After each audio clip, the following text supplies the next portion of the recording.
नमस्कार जी, good morning one and all. सबका बहुत बहुत स्वागत है। मैं संजीव शर्मा हूँ और आप पंजाब केसरी टीवी का गुड मॉर्निंग बुलेटिन देख रहे हैं। संडे आप बना रहे होंगे घर पे, थोड़ा सुस्ती भी होगी।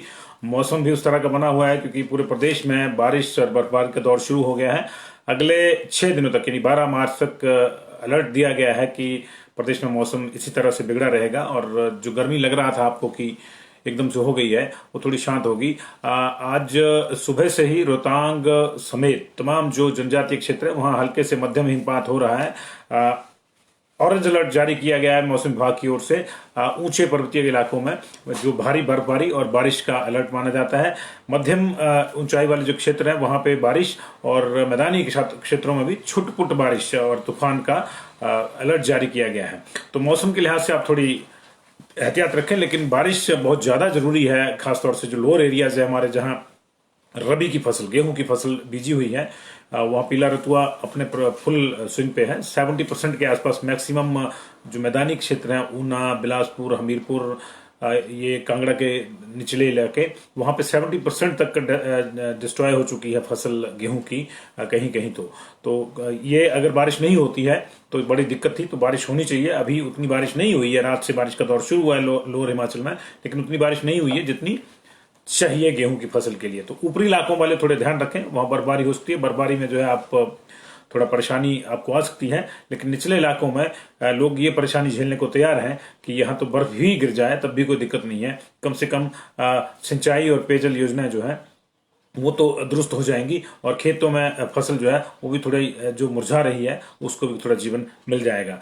300 से ज्यादा पेयजल योजनाएं लोअर हिमाचल में अभी से सूख चुकी हैं। ऐसी स्थिति में अगर बारिश नहीं होती है तो फिर पेयजल योजनाओं में भी परेशानी आएगी। तो मौसम के लिहाज से आप अपना ख्याल रखिए। लेकिन जो बड़ी खबर है इस वक्त की वो ये है कि प्रदेश में school bag policy national council for educational research and training NCERT ने लागू कर दी है। इस सेशन से ये लागू हो जाएगी। इसका मतलब ये होगा कि आपके बच्चों को बस्तों के भारी बोझ से और अब जो लंबा होमवर्क होता है, आप भी परेशान हो जाते हैं कि मैडम शायद इतना पढ़ाती नहीं है जितना होमवर्क दे देती हैं, आमतौर पे घरों में कहा जाता है। तो लंबे होमवर्क से भी आपको जो है निजात मिलेगी आपके बच्चों को।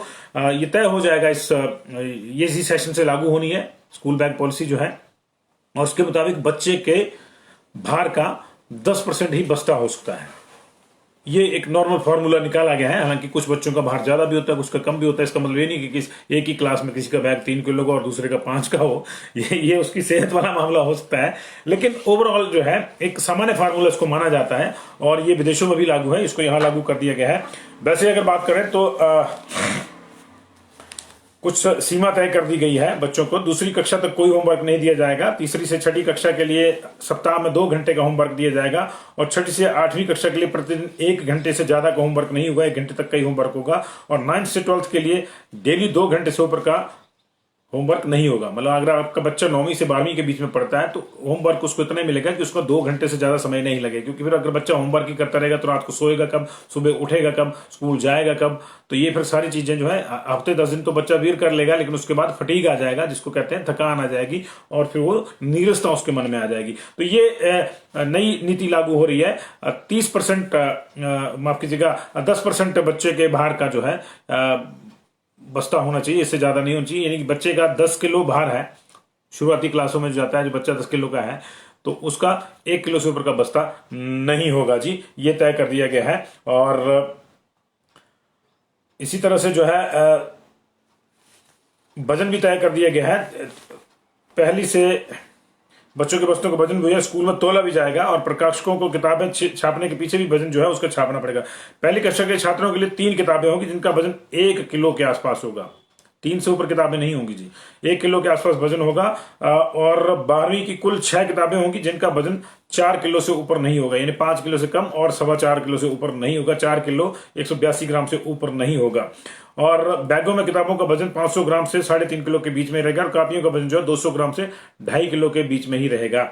ये ओवरऑल, लेकिन ओवरऑल जो बस्ता है वो 12वीं के बच्चे का भी 4.25 किलो से ज्यादा नहीं होगा। अगर किताबें ज्यादा हैं, कॉपियां ज्यादा हैं, तो स्कूलों को इस तरह के इंतजाम करने पड़ेंगे कि वो किताबें और कॉपियां स्कूलों में ही लॉकर्स में रखी जाएं और बच्चे वहीं से उनको उठा के पढ़ें और घर में सिर्फ वही किताबें कॉपी लाई जाए जिसका कोई होमवर्क मिला हुआ है और वही जो है उसी को बस्ते में रखा जाए, बाकी लॉकर में रखी जाए। हालांकि इसके कई पहलू हैं। सरकारी स्कूलों में व्यवस्था कब तक लागू हो पाएगी देखना होगा।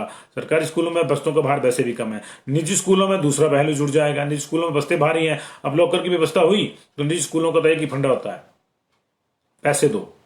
अब लॉकर के भी पैसे देने पड़ेंगे आपको। आप पहले ही परेशान हैं कि ट्यूशन फी के साथ साथ जो है एनुअल चार्जेस, बिल्डिंग फंड, अब जो है लॉकर फंड भी जारी ना हो जाए, इसकी भी हमको थोड़ी ध्यान रखना होगा। लेकिन बच्चे को बस्ते के बोझ से निजात मिलेगी। अगर आपके बच्चे का भार 30 किलो है और उसका बस्ता जो है वो 3 किलो से भारी है, तो इस चीज पे आप भी ध्यान रखिए। उसके सेहत के साथ आप खिलवाड़ कर रहे हैं। आप स्कूल को भी लिखिए, आप जिला एडमिनिस्ट्रेशन को भी लिखिए कि इनका बस्ता बच्चों का भारी है। स्कूल को कहिए कि बस्ते को हल्का करने का उपाय किया जाए, क्योंकि एनसीईआरटी के निर्देश बड़े साफ हैं जी इस मामले में।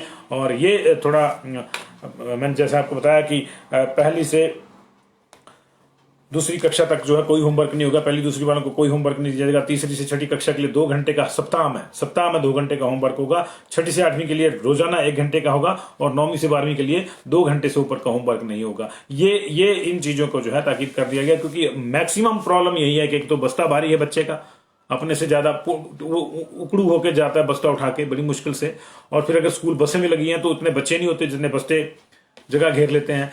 तो ये समस्या जो है इसको दूर करने के लिए एनसीईआरटी ने कदम उठाया है। और आपकी भी एक बड़ी समस्या होगी कि टीचर घर में जो है बहुत ज्यादा काम दे देते हैं और आपको कई बार ये लगता होगा कि पता नहीं स्कूल में पढ़ाते हुए कि नहीं पढ़ाते, क्योंकि सारा काम तो माओ को ही करना पड़ता है, वो सबको उनको ही पढ़ाना पड़ता है दोबारा से नेचर से।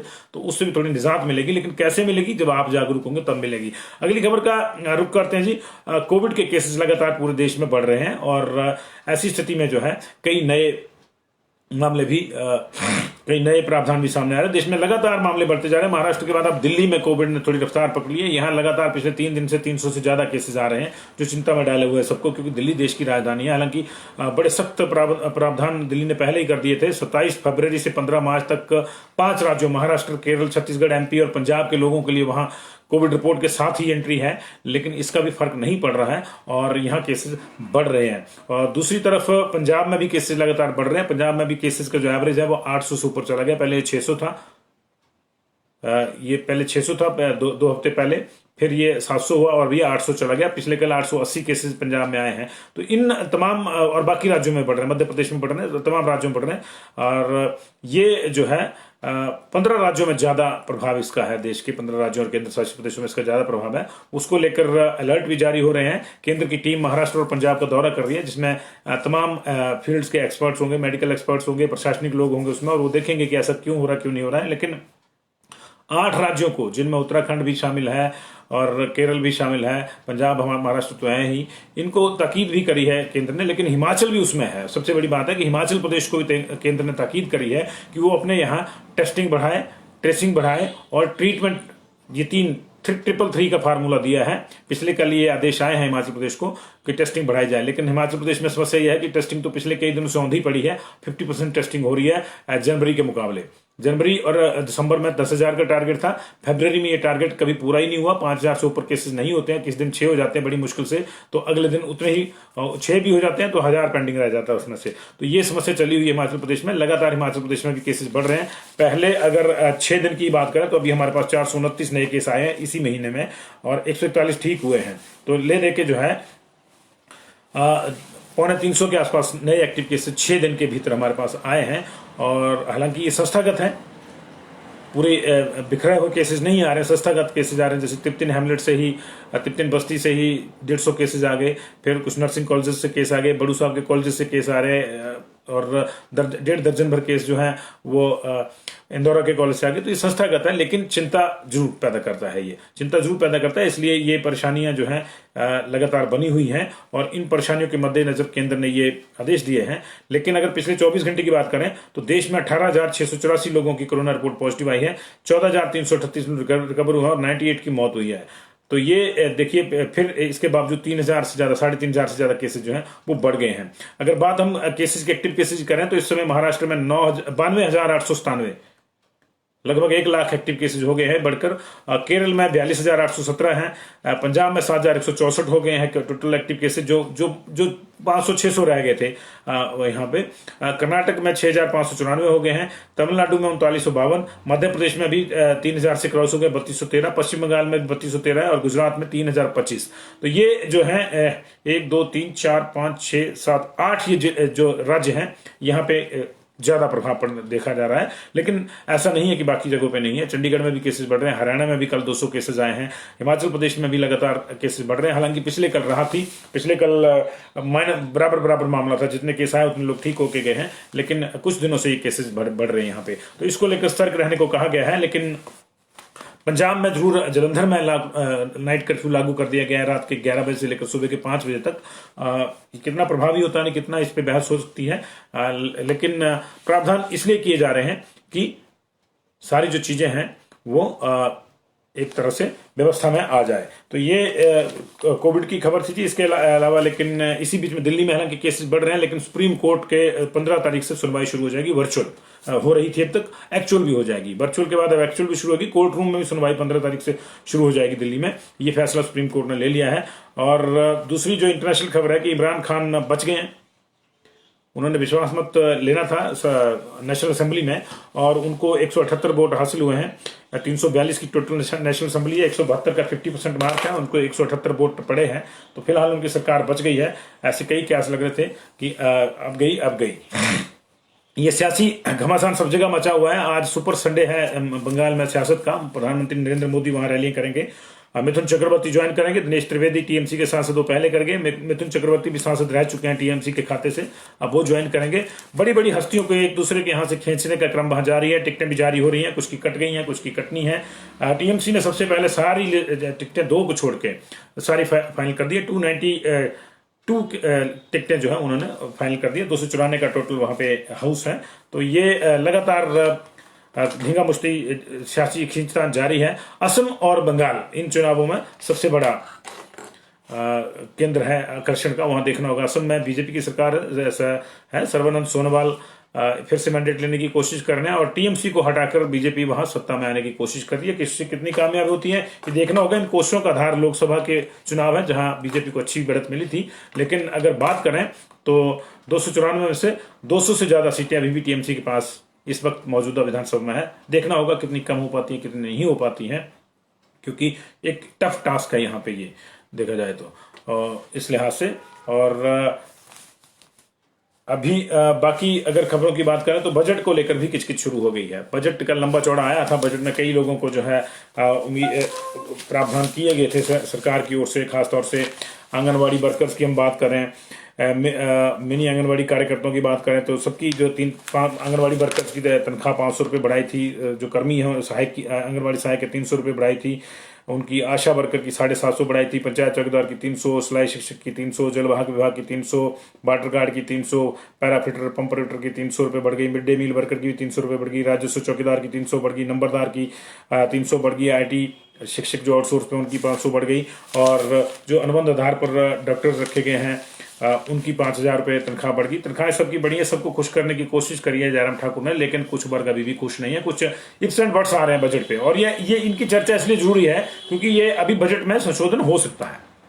जब तक बजट पास नहीं होता है तब तक उसमें कुछ तब्दीलियां हो सकती हैं। अगर कोई बहुत बड़ी चूक रह गई हो या बहुत बड़ा कोई सेक्टर छूट गया तो उसको लेकर यही होता है। अब कल बजट पेश हुआ, उसके बाद अब छुट्टियां होगी। छुट्टियों में विधानसभा के जो सदस्य हैं, हमारे माननीय सदस्य, वो अपनी कंस्टिट्यूंसी को ट्रैवल करेंगे as per law, as per formula, as per parampara. अब वो करते हैं नहीं करते हैं अलग बात है, लेकिन माना ही जाता है कि उसके बाद वो जाकर अपने गांव में जाकर कंस्टिट्यूंसी में लोगों से पूछते हैं कि बजट में क्या कुछ रह गया जो उनको जो लगता है कि आना चाहिए था। और फिर उन सुझावों को चर्चा जब बजट पे शुरू होती है, हफ्ते बाद जो चर्चा शुरू होगी, उसमें उन सुझावों को रखा जाता है और सरकार को लगता है कि इसमें से कुछ माना जाना चाहिए तो वो मान लिया जाता है। अब क्या माना जाना चाहिए, इसको लेकर कई चर्चाएं आ रही है। एक तो ओपीएस का कोई जिक्र नहीं है। ओपीएस का कोई जिक्र नहीं है। आंदोलन हो रहा है, 7 तारीख से आज से आंदोलन शुरू हो जाएगा। कह दिया है जो एनपीएस कर्मचारी संघ है उन्होंने कि हम ओपीएस को लेकर आज से कर देंगे, अगर बजट में इसकी घोषणा नहीं हुई थी। चौड़ा मैदान में वो बैठे थे पेंशन व्रत पे। अब ये व्रत जो है लंबे संघर्ष में बदलेगा, ये देखना होगा कि नहीं होगा, लेकिन ओपीएस की कोई चर्चा नहीं है। और डीए जो फ्रीज हुआ है, विधायकों का वेतन तो जरूर रिलीज हो गया, विधायक निधि भी रिलीज हो गई है, लेकिन डीए जो फ्रीज हुआ है उसको लेकर अभी कुछ नहीं कहा गया। उस मामले में केंद्र के ही आदेश का इंतजार किया जा रहा है। कोविड टाइम में कर्मचारियों का डीए फ्रीज हो गया था। इसके अलावा जो है अनुबंध काल कम करने की बात हो रही थी कि उसको 2 साल कर दिया जाए। अभी 3 साल है, उसको 2 साल कर दिया, इस पर भी कुछ नहीं कहा गया है। बेटियों का जो शगुन स्कीम है उसको लेकर भी कई इप्स एंड बट्स आ रहे हैं कि जातीय आधार पर या बीपीएल या जो कुछ तय श्रेणियां जो हैं, अन्य पिछड़ा वर्ग एससी या एसटी की बेटियों को ही क्यों इसमें डाला गया है। तमाम बेटियों को रखा जाए, क्योंकि बेटी पढ़ाओ तो प्लस तमाम उसके लिए हमारा एक नारा है। तो उसको लेकर भी ये जो नया शगुन स्कीम आई है 31,000 की उनकी शादी पे, इसको लेकर भी समाज के कुछ वर्गों में जो छूट गए हैं उनमें थोड़ा रोष है। तो वो चाहते हैं कि उनकी बेटियां भी इस वर्ग में आ जाएं। और डिस्पाइट ऑल जो ये बार्स होते हैं कि ये किसकी आय कितनी है कितनी नहीं, इन सारी चीजों के अतिरेक इन तमाम चीजों को जो है एक किनारे पे रख के सिर्फ सीधा फैसला लिया जाए। लोग चाहते हैं कि जिसके भी घर में बेटी है उसको 31,000 का शगुन सरकार देगी और वो बेटी के जन्म पे 21,000 की जो एफडी करवाती वो करवाएगी, ये रूल दे दे। अब किसी ने इसको अवेल करना है तो ठीक है, नहीं करना है तो ये उसकी मर्जी है। ऐसा लोग मैक्सिमम लोग चाह रहे हैं। हमने देखा सोशल मीडिया पे इसको लेकर बहस छुड़ी है कि बेटियां तो सबकी साझा होती हैं, बेटी बढ़ाना तो हमारा नारा है बेटी बढ़ाओ। तो इसलिए बेटियों का वर्गीकरण न किया जाए, जाति के आधार पर या फिर आर्थिक आधार पर कोई वर्गीकरण न किया जाए। बेटियों के लिए तमाम सुविधाएं जो इस तरह से दी जाए, चाहे वो उसमें जाति और माली हालत जो है पेरेंट्स की उसको एक तरफ रख दिया जाए, उसके आधार पर कोई वर्गीकरण न किया जाए। तो देखना होगा कि इस पे अगर कुछ ज्यादा बात बढ़ती है तो सरकार इसको इस तरह से भी कर सकती है, और हमें भी लगता है ये कर देना चाहिए। ये ठीक है कि कोई सक्षम है और वो नहीं लेना चाहता उसको तो वो ना ले, उसमें कोई दिक्कत नहीं है। लेकिन अगर जो लेना चाहता है वो ले ले, वो किसी भी वर्ग का हो। बेटियां तो बात वही है कि अगर कोई अनारक्षित वर्ग का व्यक्ति है, उसकी फैमिली में वो अफोर्ड नहीं कर पा रहा है, और मजेदार बात है कि उसको कुछ मामलों में फिर बीपीएल में भी नहीं है, तो उसके लिए दिक्कत हो जाएगी। हालांकि मुझे ये लगता है कि बीपीएल वाला जो मामला है उसमें ये मैक्सिमम कवर होनी चाहिए, लेकिन ये भी सही है कि बेटियों के मामले में ओवरऑल डिसीजन ले लिया जाए। तो बजट को लेकर कई किचकिच है, और झोली तो बड़ी दिखाई है लेकिन झांसे ही झांसे हैं जयराम की झोली में, ये कहना नेता प्रतिपक्ष का है। लेकिन ये भी सही है कि कोरोना की मार के बाद जितना बेस्ट हो सकता था उतना बेस्ट करने की कोशिश की गई है। लेकिन कैसे होगा कैसे नहीं, ये देखा मैंने कल भी कहा था कि ये नियत है जयराम ठाकुर की, ये नियत है कि हम ऐसा करने जा रहे हैं। नीतियां जो हैं और वो लागू करनी है, इस नियत की जो नीतियां हैं वो लागू करनी है। नीचे जो अधिकारी बैठे हैं वो कैसे करते हैं कैसे नहीं करते हैं देखना होगा। अभी ऊना का एक केस आ रहा है कि गरीब आदमी को अपनी घर के सदस्य के लिए, अपनी पत्नी के इलाज के लिए कुछ पैसे मिलने हैं, वो सैंक्शन भी हो गए लेकिन मिल नहीं रहे, वो कई दिन से चक्कर लगा रहा है। तो का वर्ष है जब कृषि सुखाने, जब उसको जरूरत ही रहेगी तब दे के कोई फायदा नहीं, जब उसको जरूरत है तब देनी चाहिए। तो ये सारी चीजें लग रही हैं जी अभी। और एक इसी तमाम इसके बीच में कल हमने सीरीज जीत ली 3-1 से इंग्लैंड के खिलाफ, और अब हमको टिकट मिल गया है WTC के फाइनल का। न्यूजीलैंड के साथ लॉर्ड्स में ये होना है। और ये जो मैच है इसको लेकर कई चीजें आई हैं जी। आपकी जानकारी के लिए बता दें कि अब भी माना जा रहा है कि इंडिया इस मैच को जीत लेगा, लॉर्ड्स वाले को। इसकी वजह 2 बताई जा रही हैं कि लॉर्ड्स में अब तक इंडिया ने सिर्फ दो ही टूर्नामेंट के फाइनल खेले गए। नेटवेस्ट ट्रॉफी का खेला था, नेटवेस्ट ट्रॉफी 2002 में हुई थी शायद, और 1983 में 25 जून 1983 को वर्ल्ड कप का खेला था, तो उसमें जीत गए थे। वेस्ट इंडीज जैसी दिग्गज टीम को हरा दिया था। 183 रन का स्कोर भी डिफेंड कर लिया था हमारे बॉलर्स ने तब। Mahendra Amarnath man of the match रहे थे उसमें। तो वो लॉर्ड्स में मैच हुआ था, वर्ल्ड कप का फाइनल था वनडे का, उसको हमने जीत लिया था। और दूसरा जो है नॉर्थ वेस्ट ट्रॉफी हुई थी, ये हाँ बिल्कुल ठीक है, 13 जुलाई 2002 को ये मैच खेला गया था, और ट्रायंगुलर सीरीज थी। खिताबी मुकाबले में इंग्लैंड को रहा था, जबकि 325 रन का विशाल स्कोर था उस समय 2002 में। 325 बहुत बड़ा स्कोर माना जाता था चेज करने के लिए, खासतौर से मार्क ट्रेस्कोथिक और नासिर हुसैन कप्तान थे तब शायद नासिर हुसैन इंग्लैंड के, उन्होंने शतक जमाया था और ये माना जा रहा था कि हम लोग नहीं जीत पाएंगे उसको, वो भी खास तौर पर जब 146 पे हमारे 5 लोग आउट हो गए थे और मेन बैटिंग लाइनअप जो है हमारा चला गया था। सचिन तेंदुलकर के आउट होते ही लोगों ने टीवी सेट बंद करना शुरू कर दिए थे। उसके बाद मोहम्मद कैफ और युवराज सिंह ने दम दिखाया था और दोनों ने, यूबी ने 69 बनाए थे, मोहम्मद कैफ ने 87 बनाए थे नॉट आउट, और मैच हमने जीत लिया था। गांगुली ने टी शर्ट लहराई थी, आपको याद होगा वो, अगर बाकी ये नहीं याद होगा तो टी शर्ट लहराने वाला आपको याद होगा, कैप्टन गांगुली थे, टी शर्ट लहराई थी, बगल में राजीव शुक्ला खड़े थे। तो ये 2 मैच हुए हैं वहां पे फाइनल, दोनों हमने जीते हैं। इस लिहाज पे दर्शकों को, समर्थकों को, टीम इंडिया के जो समर्थक है उनको उम्मीद है कि इसको भी हम जीतेंगे। तो बहुत बहुत शुक्रिया जी, हमारी बहुत बहुत शुभकामनाएं टीम इंडिया के लिए जी। और देखिए कोई पॉलिसी नहीं जी, बिल्कुल ये ठीक कह रहे हैं, हमारे दर्शक भी कह रहे हैं कि जो आउटसोर्स कर्मचारी उनके लिए भी कोई बड़ी पॉलिसी का ऐलान नहीं हुआ है। तो इसलिए जो है ये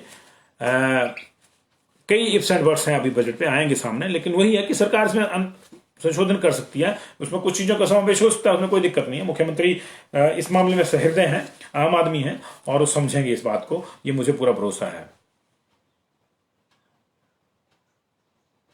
बहुत बहुत शुक्रिया जी आपका। आउटसोर्स वालों की हुई है जी, आउटसोर्स वालों की हुई है। देखिए आईटी शिक्षक जो आउटसोर्स वाले हैं उनकी 500 रुपये बढ़ाई है और एसएमसी शिक्षक की भी 500 रुपये बढ़ी है, और दैनिक वेतन भोगियों की दिहाड़ी जो 25 रुपये बढ़ाई है, 300 रुपये हो गई है 275 से जी, 300 हो गई है दिहाड़ी। और पीजी और अन्य मेडिकल विद्यार्थी जो हैं उनका जो मानदेय है वो 5000 रुपये बढ़ा दिया गया। बहुत बहुत शुक्रिया जी आपका।